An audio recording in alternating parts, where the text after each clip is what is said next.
Mesdames, Messieurs, tout de suite, nous allons commencer notre partie débat. Puisqu'on parle des fêtes aujourd'hui, ce serait notre sujet. On va continuer à parler des fêtes et surtout des célébrations des Égyptiens, ce qui concerne d'abord la fête du Grand Bayram et également les célébrations du 6 octobre. Pour cela, nous avons le plaisir d'avoir avec nous Dr Ismail Hamid, qui est chercheur dans le domaine de l'histoire. Bienvenue avec nous. Merci. Bonjour. Bonjour. Alors aujourd'hui, on parle des célébrations des Égyptiens. D'abord, on parle de Eid Oui. al-Adha. Vous pouvez nous donner une idée rapide de Eid al-Adha et des rituels différents de cette fête? Oui. Bien sûr, alors je vous félicite pour la fête et tous les musulmans dans tout le monde islamique. Bien sûr, la fête de sacrifice, ou la fête Al-Adha, c'était une ancienne fête pour les Arabes avant les musulmans, avant l'apparition, avant le début du message du prophète Mahomet. Cette fête-là date d'à peu près il y a 4000 ans. Mhm. 4000 ans, c'est-à-dire c'est à l'époque du prophète Abraham. Et on connaît bien sûr l'histoire quand Dieu alors, euh, a révélé à Abraham dans une vision, alors pour égorger son fils, pour le faire comme un sacrifice pour le Dieu.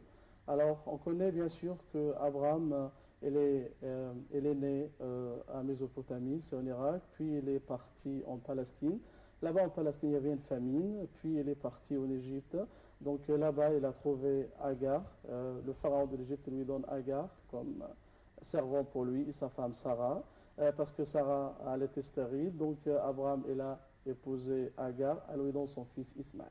Mhm. Pendant cette période, Abraham il était très âgé, c'est à peu près 86 ans. Mhm. 86 ans, un homme qui n'a pas de famille, qui n'a pas d'enfant, comme ça c'était très difficile pour lui. Et parce que Sarah elle était stérile, donc il épouse Ismaël. Et il était très content avec son fils, son premier fils, celui qui va porter son nom et celui qui va porter son message et tout ça. Et quand Ismaël il est devenu jeune et qu'il marche avec son père, donc alors ça commence l'histoire de sacrifice. C'était un test pour Abraham. Est-ce que ton fils il est plus important pour toi de ton message ou le message c'est plus important, le message de Dieu, bien sûr. Mhm. Donc oui, avant tout ça, c'était la jalousie. Sarah, elle était très jalouse de Agar parce qu'elle était jeune, elle donne son mari à un enfant, puis elle lui a donné alors prend cette femme-là et son enfant et reculer alors les enfants, reculer de moi. Donc Mhm. ils étaient en Palestine, puis Abraham, il porte son enfant et sa femme à Mecque, à la Mecque. Donc on parle de à peu près 2000 kilomètres de distance. Souvent, Abraham, il fait la visite là-bas à la Mecque pour son fils et sa femme là-bas. Et bien sûr, on connaît aussi avant le sacrifice euh, euh, que Ismaël, il était dans un moment qu'il était très soif. Donc, son, sa maman, alors Agar, elle cherche de lui trouver de l'eau, puis elle monte sur le mont, la montagne Safa al-Marwa, elle fait les tours Mhm. de là-bas pour chercher de l'eau et tout ça. Donc elle était très fatiguée, qu'est-ce qui se passe? Puis quand elle est descendue pour son fils, il est presque à mourir. Donc alors c'est Dieu, alors il fait la miracle de l'eau qui descend de pied ou de milieu de pied de Ismaël. C'était bien sûr le puits de Zamzam. Puis Mhm. elle a fait le puits, tout ça. Puis dans une visite pour Abraham à la Mecque, de Palestine à la Mecque pour visiter sa femme et son enfant, alors c'était le test de Allah pour Abraham. C'était le test d'Abraham. Donc Abraham, bien sûr, il doit ordonner, il doit obéir alors l'ordre de Dieu. Alors il porte son enfant sur la montagne de la Mecque. Et puis quand il voulait faire le sacrifice pour lui, alors il y avait un mouton énorme qui descend du ciel. Alors c'était au lieu d'Ismaël. Donc c'était là l'origine de sacrifice en Mhm. islam ou en arabe ou pour les arabes. Et après, bien, presque toutes les religions après Abraham, le judaïsme, le christianisme, l'islam, le sacrifice au Dieu, alors c'était quelque chose de très important pour tous les peuples à travers les siècles après ça. Oui. Justement, alors, on trouve qu'à travers le temps, quand vous venez de le mentionner, il y a deux piliers très importants pour les fêtes dans n'importe quelle religion. Il Oui, s'agit du sacrifice qui oui, se trouve toujours, même à l'époque pharaonique, et oui, également le pèlerinage. oui, Peut-être le pèlerinage peut prendre une façon différente d'une religion à l'autre, mais c'est toujours pour s'approcher du Dieu. oui. Alors, si on parle même avant Ibrahim et le sacrifice dédié à Dieu, cette idée de sacrifice et de pèlerinage existait à l'époque des pharaons en Oui, bien Égypte. sûr, oui, bien sûr. Le sacrifice, ça fait partie des offrandes. Oui. Alors, pendant les grandes fêtes pour les Égyptiens, alors ils avaient trop de fêtes. Presque, on peut dire qu'ils avaient une fête à chaque jour, presque.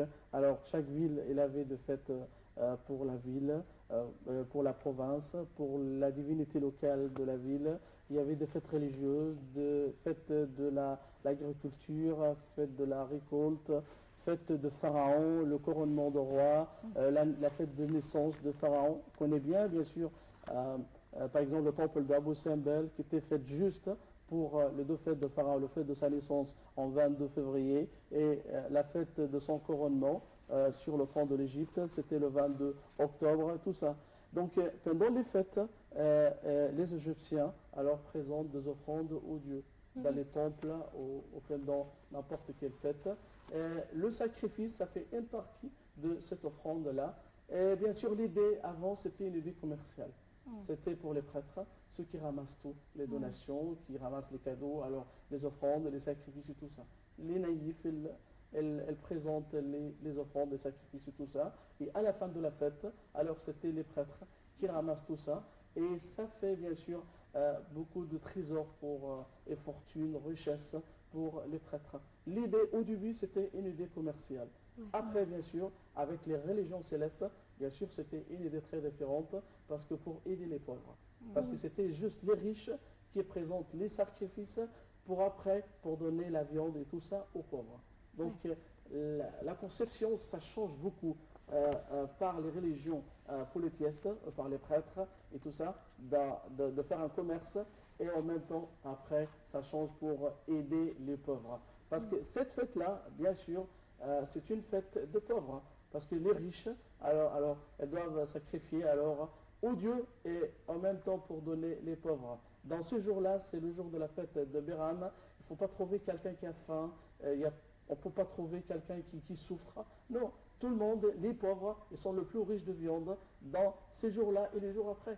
Donc bien sûr, ils gardent beaucoup de viande. Alors pour peut-être un mois ou 2 mois après, il y a quelques-uns qui vendent et tout ça. Donc c'est une sorte de richesse pour les pauvres. Et pour ça, ça change beaucoup la conception. Alors d'avant les religions célestes et d'après les religions célestes. Et même pour le pèlerinage qu'on fait, c'était juste une imitation de tout ce qui Agar a fait. Donc on fait quoi dans le pèlerinage? Alors on fait bien sûr le tour autour Kaaba. C'était fait.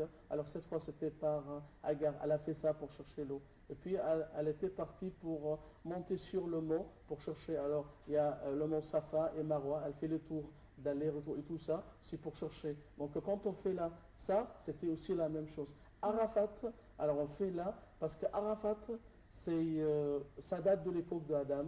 Parce qu'on l'appelle Arafat parce que quand Adam est descendu sur la terre, et sa femme Ève, donc Adam il était en Inde et Ève c'était en Arabie Saoudite, à Jeddah. Puis 100 ans, alors les deux alors étaient très loin, donc c'est comme un châtiment pour les deux, ça après la péché qu'ils ont fait au paradis. Donc les deux, alors par l'ordre de Dieu, alors elles s'approchent, et les deux montent en même temps sur la montagne de Arafat, et les deux se reconnaissent sur la montagne de Arafat. Donc c'était Ta'aruf pour les deux, on se reconnaît là-bas, et puis ça s'appelle comme ça, c'est la montagne de Arafat, ou le mont Arafat, c'est à cause de ça. Et même Muzdalifa, c'était avant Arafat. Muzdalifa en arabe, c'est Isdalaf, c'est-à-dire s'approche. Les deux s'approchent à Muzdalifa, c'est ça, ça s'appelle comme ça. Et puis on monte sur le mont Arafat, on se reconnaît là-bas après 100 ans, donc c'était Arafat. Et le sacrifice, c'est l'histoire d'Abraham avec son fils Ismaël, donc c'était comme ça. Donc tout ce que les pèlerins font à la Mecque, c'est une imitation de ce qui était à l'époque du prophète. Exactement, comment, comme vous venez de dire, le pèlerinage et le sacrifice existaient même avant le prophète Mohammed.